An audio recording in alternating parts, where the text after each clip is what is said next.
stances this week. He's going to defy the net zero ban on new airports. Basically, you can't build new airports because of climate change. But also, he's going to overturn a ban on new onshore wind farms to allow them. There's been a ban in place for a number of years. That's to stave off a rebellion by Tory MPs in a vote on the energy bill tomorrow. Let's talk to Harry Wilkinson. He's head of policy at Net Zero Watch and joins us. Good morning to you, Harry. Morning. Thanks for joining us. Let's talk first of all about the airports. There's no doubt at all that if you're trying to achieve net zero in terms of carbon emissions, new airports aren't going to help, are they? Well, this story for me underlines just what a threat net zero poses to our future prosperity. Few people could argue with the benefits that airports bring in terms of the boost to the economy, the business links with around the world, the tourism benefits both here and for other countries, and in terms of helping families and friends to meet up around the world.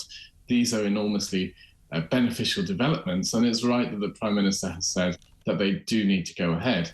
But what's unfortunate is that this might not be the last of it, because the government signed net zero into law. It is a legally binding target, and they're obliged to listen to the CCC's advice. So we might not hear the end of this. No, we did. And there'll be legal challenges. We know there are legal challenges from numerous green groups again and again against any new major building project, a big infrastructure project, on the basis that this goes against the government's stated legally required aim of achieving net zero by 2050.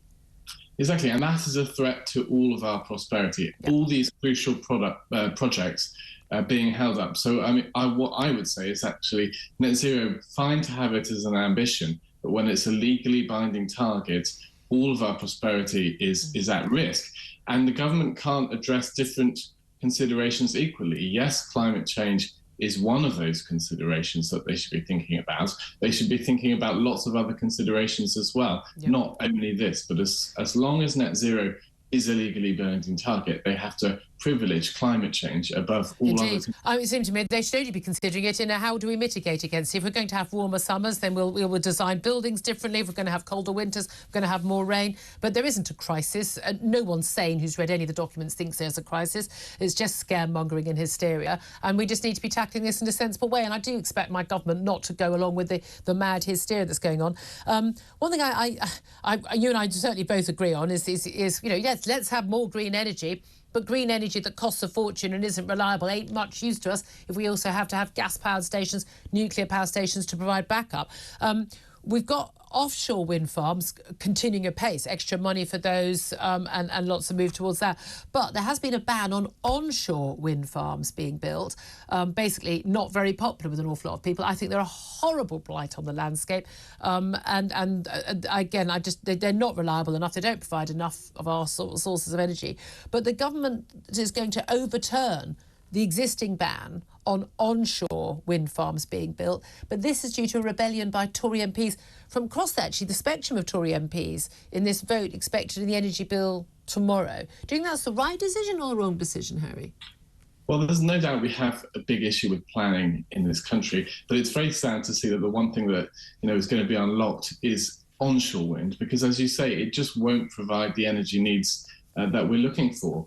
I mean, one thing people say is that it's the cheapest form of renewable energy. But when we're comparing it to offshore wind, yes, it's cheaper to build, maybe a bit cheaper to connect to the grid, but actually its capacity factor is even lower because the wind speeds aren't as reliable. So you have to back it up even more than you might have to back up offshore wind. So yes, you may save a few pennies here compared to offshore wind, but then you lose out in terms of having to back it up. And again, and they never factor that into the cost, do they? And also everyone keeps forgetting when we talk about, wind farms and the like, they're providing X percentage of our energy needs. Actually, what they mean is our electricity needs, which make up only 20% of all our needs. Wind farms ain't going to help us make steel or concrete, aerated or otherwise. That's right. So this is a red herring. It's going to just delay actually fixing our energy problems. But it's come from the fact that you have actually quite a large number of Tory MPs who have been asking for this for some time because they don't really understand the fundamental energy issues at play. Yeah. And there is just a difference of opinion in the Conservative Party, which I think Rishi Sunak is trying to balance. You have the Conservative Environment Network and Greener MPs who have been pushing for this for a long time. You have Net Zero Scrutiny Group MPs who are very anti this. And Rishi Sunak is trying to juggle all these different views. What we need is leadership from the Prime Minister. Yeah. We need and again, not just sort of, oh, well, I'll keep this person happy and that person happy, and that's what a lot of people are criticising him for. Harry Wilkinson from Net Zero Watch, thank you very much.